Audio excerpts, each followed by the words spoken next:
Greetings. I'll try to keep this with as little profanity as I can. I can't guarantee that's going to happen because people share my things, and I want you guys to understand what's going on, at least the way I interpret them and what I think is going on.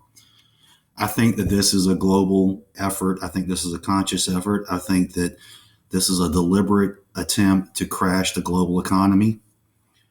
Um, when has the world ever gotten together on any one thing? This is the only time in our history where we can all stand here and go, wow, there's a global effort to stop things. But they're not stopping this virus, they're stopping the economies of everywhere. And the reason that comes back to point is the IMF up here. The IMF is a big, big private bank. It loans money to countries. These things are controlled by a few families, and they control everything, all the world. So the IMF loans money to the governments. The governments loan money to the banks through the Federal Reserve over here. Then these people here loan money to you. So everything has been stopped. Everything's slowing down. There's shortages. We can't overcome this. What they're doing is they're attacking people on this base level, ostensibly to prevent this virus. They're shutting down trade routes. They've already done that weeks ago, and now people are starting to feel the effects that are coming through. You can't buy food here now. It's slowing down. It's almost at a panic level. A couple of weeks, it'll probably be something like that. You can't buy, you're limited now, you're rationed. You can only buy certain things.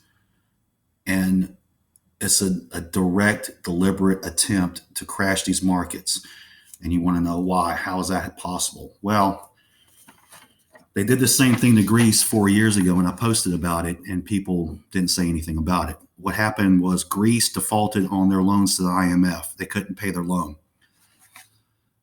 Germany cried about it real hard and said, oh, we don't want to pick up their debt, and I'll leave the Deutsche Bank incidents that's never been resolved out of it.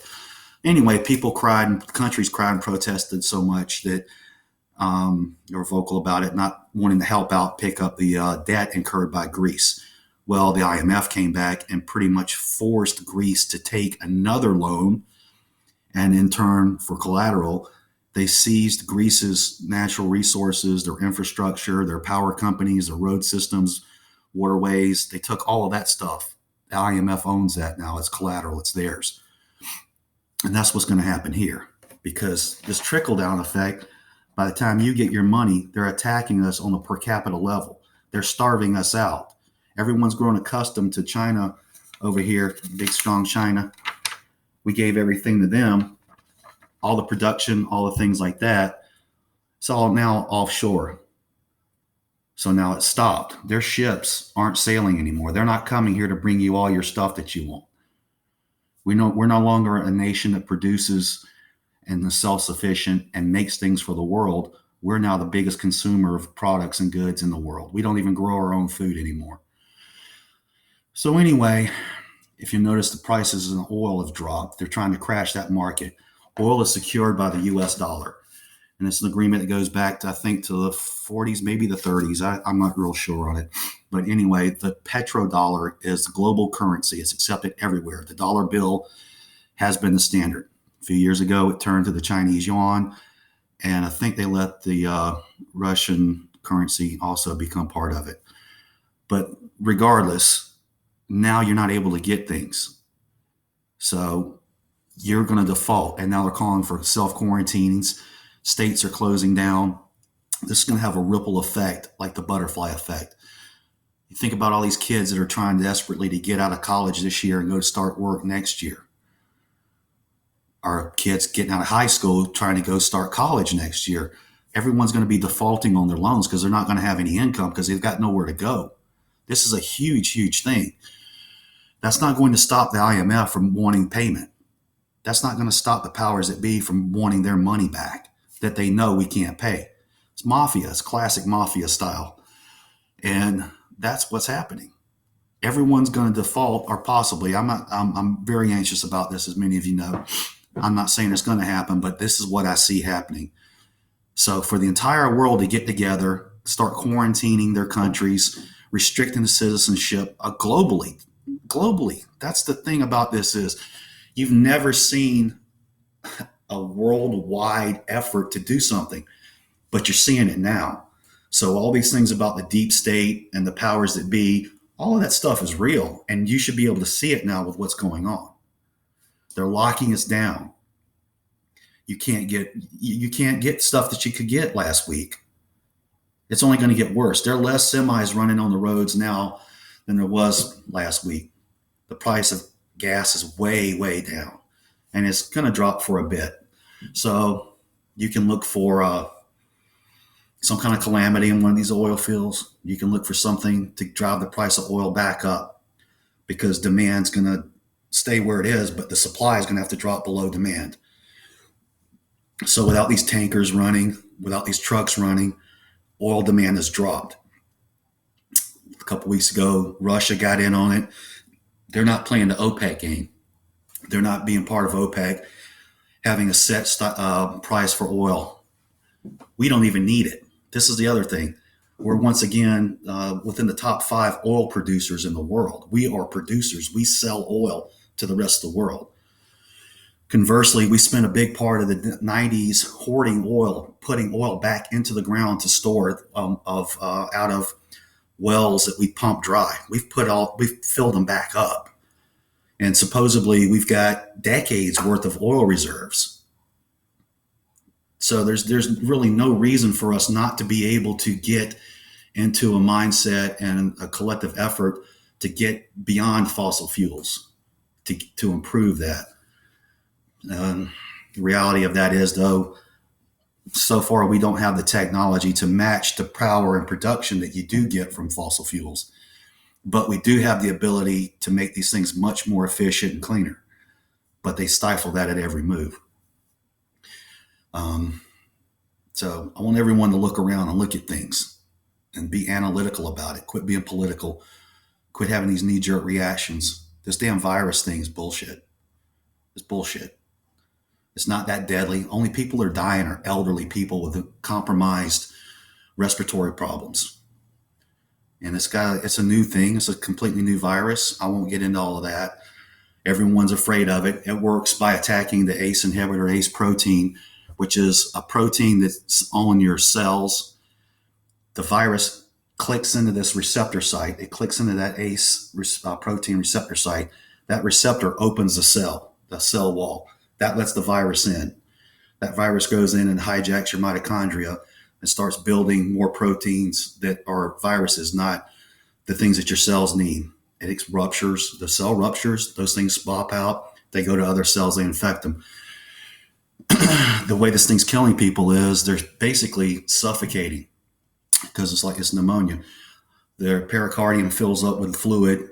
You can't get oxygen exchange. This particular virus gets very deep into your lung tissue, way down here into the alveoli, which is where the osmosis happens, where your oxygen diffuses across your capillary into your lung, out of your lung into the blood, and then it exchanges carbon dioxide out of the blood and into the lung. So you exhale carbon dioxide, you take in oxygen. Your lungs fill with fluid from inflammation, and you can't breathe, basically, and that's how people die. If they get infected twice, there's also that ACE protein on your cardiac muscle. So it's also attacking the heart muscle. It's limiting how good the heart can pump. So this is why when people get it the second time, because you can get reinfected with this thing, that most people die and it's from cardiac arrest. Their heart's already so stressed they just can't take another battle with this thing. This virus has a very long lifespan. It can live, I've seen reports where it can live from 3 to 7 days, depending on what medium it's on. This thing's airborne, it's vaporous, it gets in the moisture that you exhale, that you give off, it lives in that. So these masks and things really aren't doing much for you. This stuff gets in through your eyes, through your mucous membranes, and it's pretty contagious. It has a long life cycle. They're saying at least a month. You're contagious the first few weeks without being symptomatic. You're definitely contagious while you're symptomatic. And when your body gets on the upswing of it, trying to overcome this thing, you're still contagious. And there's the part that where you can reinfect and have it again or pass it on, which is something else. When you look at these attacks, pen's dead. When you look at an attack of a population, you get a huge spike in a population group. And then it dies off because people either die, they have immunity developed to this thing. It's just a natural curve. This isn't everything. So when they're isolating these people, they're limiting the peak of infection, and they're making a lot longer plateau, a different curve, this one down here. So they're really not changing too much. They're just making it a longer span and a longer effective cycle by isolating and quarantining people. So I don't know what to say about that. I'm not an immunologist, I just think that it's doing more damage deliberately by self-containing these people in most of these places instead of letting this thing just do what it does like any other flu or virus. And people start crying, oh, this isn't the flu. This isn't the flu. Well, still, as of today, there are less than 200,000 people globally affected by this virus. And out of 8 billion people, that's not a lot. That's statistically insignificant. It's nothing. Even in this country with 350 million people, we still don't have thousands and thousands. And even if we did, it would still be insignificant. The people that are dying will be people like me. So I'm not being some straight out ass with it. I have breathing difficulties. A lot of us do. I have friends, they have children that have immunodeficiencies. My mother has it. It's close to home, but I'm not overly worried about this thing. The mortality rate, depending on which source you're citing, is anywhere from 0.05, 06 to 6 to 7. And some are hyping it up saying it's an 8% mortality rate. That 8% mortality rate is pretty much isolated into some shithole country with socialist medicine like Italy. They don't have the facilities for it. They only have a couple hundred hospitals. They don't have these massive corporatized for-profit pop-up centers. You can walk down the street now and you've got a 7-Eleven CPP. You can walk down the street and there's 15 little walk-in clinics where you can get some kind of stuff. The problem now is our medicine production has been limited and supposedly sent offshore. So I don't have a perfect solution. I just have the point of view that all this overreaction is causing this problem, and you're going to crash the global economy. That's just cut and dry. So I want to see all you people out there that are crying for socialism, that we're all against open borders and all of this stuff. I want to see where you stand now that you can't go buy your purple hair dye. You're not going to be hugging the trees that you used to make that toilet paper with now, are you? You're not stockpiling shit paper still, right?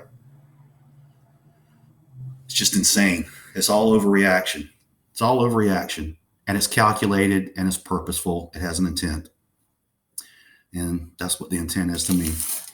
So everyone get you some of these. So think about what you do and how you act. Because unless something happens and people stand together, united across the globe, they're letting this thing do exactly what it's intended to do and planned to do. Your life's going to change very soon.